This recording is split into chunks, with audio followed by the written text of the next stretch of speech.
ಇದು ರಾಜ್ಯದ ಗೃಹ ಸಚಿವರಾಗಿರ್ತಕ್ಕಂಥ ಡಾಕ್ಟರ್ ಜಿ ಪರಮೇಶ್ವರ್ ಅವರು ನೋಡಲೇಬೇಕಾದಂಥ ಸ್ಟೋರಿ.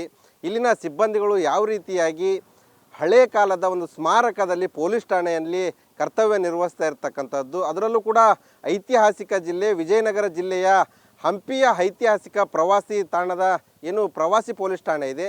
ಆ ಪೊಲೀಸ್ ಠಾಣೆಯಲ್ಲಿ ಇವತ್ತು ಹಳೆ ಕಾಲದ ಒಂದು ಸ್ಮಾರಕದಲ್ಲಿ ಈ ಒಂದು ಪೊಲೀಸ್ ಠಾಣೆ ಕರ್ತವ್ಯ ನಿರ್ವಹಿಸ್ತಾ ಇರ್ತಕ್ಕಂಥದ್ದು.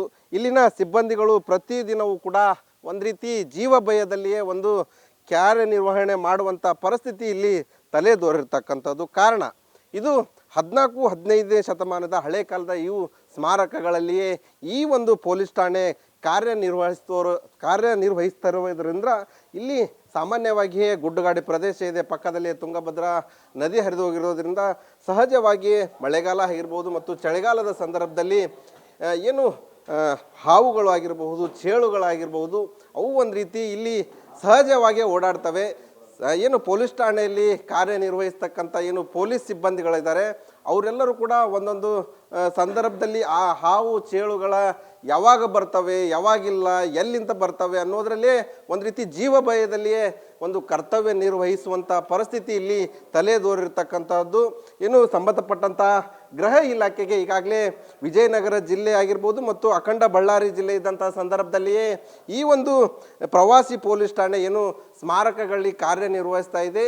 ಈ ಒಂದು ಠಾಣೆ ಬೇರೆಡೆ ಇದು ಒಂದು ಹೊಸ ಠಾಣೆಗೆ ಸ್ಥಳ ನೀಡಿ ಅಲ್ಲಿ ಒಂದು ಸುಸಜ್ಜಿತವಾದ ಒಂದು ಪೊಲೀಸ್ ಠಾಣೆ ಕಟ್ಟಡವನ್ನು ನಿರ್ಮಾಣ ಮಾಡಬೇಕಂತ ಈಗಾಗಲೇ ಹಲವಾರು ಬಾರಿ ಕೂಡ ಒಂದು ಪ್ರಪೋಸಲ್ ಕಳಿಸಿದ್ರು ಕೂಡ ಸಂಬಂಧಪಟ್ಟಂಥ ಪೊಲೀಸ್ ಇಲಾಖೆ ಇದೆ ಇದುವರೆಗೂ ಕೂಡ ಎಚ್ಚೆತ್ತುಕೊಳ್ಳದೇ ಇರುವಂತಹ ಹಿನ್ನೆಲೆಯಲ್ಲಿ ಇವತ್ತು ಒಂದು ರೀತಿಯಾಗಿ ಇದು ಗೃಹ ಇಲಾಖೆಗೆ ಒಂದು ರೀತಿಯಾಗಿ ಕಪ್ಪು ಚುಕ್ಕೆ ಅಂತಲೇ ಹೇಳ್ಬೋದು. ಯಾಕೆಂದರೆ ಗೃಹ ಇಲಾಖೆಯನ್ನು ಪೊಲೀಸರು ಯಾರಿಗಾದರೂ ತೊಂದರೆ ಆದರೆ ಒಂದು ಕ್ಷಣದಲ್ಲಿ ಹೋಗಿ ಅಲ್ಲಿ ನಿಂತ್ಕೊಳ್ತಾರೆ. ಇವತ್ತು ಪೊಲೀಸರಿಗೆ ತೊಂದರೆ ಆದರೆ ಯಾರು ಬರ್ತಾರೆ ಅನ್ನುವಂಥ ಪರಿಸ್ಥಿತಿ ಇಲ್ಲಿ ನಿರ್ಮಾಣ ಆಗಿರ್ತಕ್ಕಂಥದ್ದು. ಕೂಡಲೇ ಗೃಹ ಸಚಿವರಾಗಿರ್ತಕ್ಕಂತಹ ಡಾಕ್ಟರ್ ಜಿ ಪರಮೇಶ್ವರ್ ಅವರು ಈ ಒಂದು ಸುದ್ದಿ ಬಿತ್ತರಿಸಿದಾದ್ರೂ ಮೇಲಾದರೂ ಕೂಡ ಎಚ್ಚೆತ್ತುಕೊಂಡು ಈ ಒಂದು ಸಂಬಂಧಪಟ್ಟಂಥ ಹಂಪಿಯ ಪ್ರವಾಸಿ ಠಾಣೆ ಇದೆ ಸ್ಮಾರಕಗಳ ಈ ಒಂದು ಪೊಲೀಸ್ ಠಾಣೆಗೆ ಹೊಸ ಒಂದು ಠಾಣೆಯನ್ನು ನಿಗದಿ ಮಾಡಬೇಕು. ಇನ್ನು ಹಾವು ಚೇಳುಗಳು ಈ ಪೊಲೀಸ್ ಠಾಣೆಗೆ ಬರ್ತಾ ಇರೋದನ್ನು ಪ್ರತ್ಯಕ್ಷವಾಗಿ ಕಂಡಿರ್ತಕ್ಕಂಥ ಸ್ಥಳೀಯರಿದ್ದಾರೆ, ಅವ್ರನ್ನೂ ಕೂಡ ಮಾತಾಡಿಸ್ತಾ ಹೋಗ್ತೀನಿ. ಸರ್ ಏನು ಸರ್ ಇದು ಪರಿಸ್ಥಿತಿ ಅಂತ, ಏನಾದರೂ ಆದರೆ ಪೊಲೀಸರು ಸ್ಥಳಕ್ಕೆ ಹೋಗಿ ಯಾರಾದರೂ ರಕ್ಷಣೆ ಮಾಡ್ತಾರೆ, ಇವತ್ತು ಪೊಲೀಸರೇ ರಕ್ಷಣೆ ಇಲ್ಲದೆ ಕೆಲಸ ನಿರ್ವಹಣೆ ಮಾಡುವಂಥ ಪರಿಸ್ಥಿತಿ ಇಲ್ಲಿ ಬಂದಿರತಕ್ಕಂಥದ್ದು, ಏನು ಹೇಳ್ತೀರಾ ಸರ್? ಸರ್ ಅದು ಒಂದು ದುರಂತನೂ ಅನ್ಬೇಕು ಅಥವಾ ಒಂದು ರೀತಿಯಾಗಿ ರಕ್ಷಣೆ ಕೊಡ್ತಕ್ಕಂಥ ಆರಕ್ಷಕರಿಗೆ ಇಲ್ಲಿ ರಕ್ಷಣೆ ಇಲ್ಲ ಅಂತ ಅನ್ನೋದನ್ನು ನಾವು ಹೇಳ್ಬೇಕಾಗತ್ತೆ. ಈಗ ಇನ್ನೂ ಒಂದು ಹೇಳ್ಬೇಕಂತಂದ್ರೆ ಲೈವ್ ಆಗಿ ನಾನು ನೋಡ್ರಿ ನಮ್ಮ ಸ್ಟೇಷನಿನ ಪಕ್ಕದಲ್ಲೇ ತೊಂಡೆಕಟ್ಟ ಕೂಡ ಓಡಾಡ್ತಾ ಇದ್ದಾವೆ. ಆಮೇಲೆ ನಾನು ಸ್ಥಳೀಯವಾಗಿ ನಾನು ಇಲ್ಲೇ ಇದ್ದಾಗ ಸ್ಟೇಷನಿಗೆ ಅಪರೂಪಕ್ಕೆ ಬರ್ತಾನೆ ಇರ್ತೀನಿ. ಬಂದಾಗ ನಾನು ಹಾವು ಹೋಗಿದ್ದನ್ನು ನೋಡಿದ್ದೀನಿ, ಆಮೇಲೆ ಚೇಳು ಇರುವೆಗಳು ಫೈಲಲ್ಲಿ ಸಾಕಷ್ಟು ಇದನ್ನೆಲ್ಲ ನೋಡಿದ್ದೀವಿ ಕೂಡ.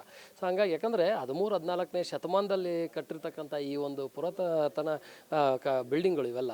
ಸೊ ಇದರಲ್ಲಿ ನಮ್ಮ ಸ್ಟೇಷನ್ ನಡೆಸ್ತಾ ಇದ್ದಾರೆ.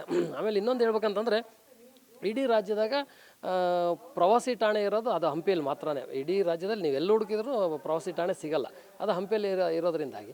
ಆಮೇಲೆ ನಮಗೆ ರಕ್ಷಣೆ ಕೊಡ್ತಕ್ಕಂಥ ಆರಕ್ಷಕರಿಗೆ ಒಂದು ಸುಸರ್ಜಿತವಾದಂಥ ಒಂದು ಒಳ್ಳೆಯ ನೂತನವಾಗಿ ಆಮೇಲೆ ಹಳೆ ಥರದಲ್ಲಿ ಅಂದರೆ ಪುರಾತತ್ವಕ್ಕೆ ಸಂಬಂಧಪಟ್ಟಂಥ ಒಂದು ಕಾಲಮ್ ಟೈಪಲ್ಲಿ ಇಟ್ಕೊಂಡೆ ಒಂದು ಬಿಲ್ಡಿಂಗ್ ಅನುಕೂಲ ಮಾಡಿಕೊಟ್ರೆ ತುಂಬಾ ಪೊಲೀಸರಿಗೆ ಅನುಕೂಲ ಆಗುತ್ತೆ ಅನ್ನೋದನ್ನು ನಾನು ಹೇಳೋದಕ್ಕೆ ಇಷ್ಟಪಡ್ತೀನಿ. ಇದಿಷ್ಟು ಸ್ಥಳೀಯರು ಹೇಳ್ತಾ ಇರ್ತಕ್ಕಂಥದ್ದು.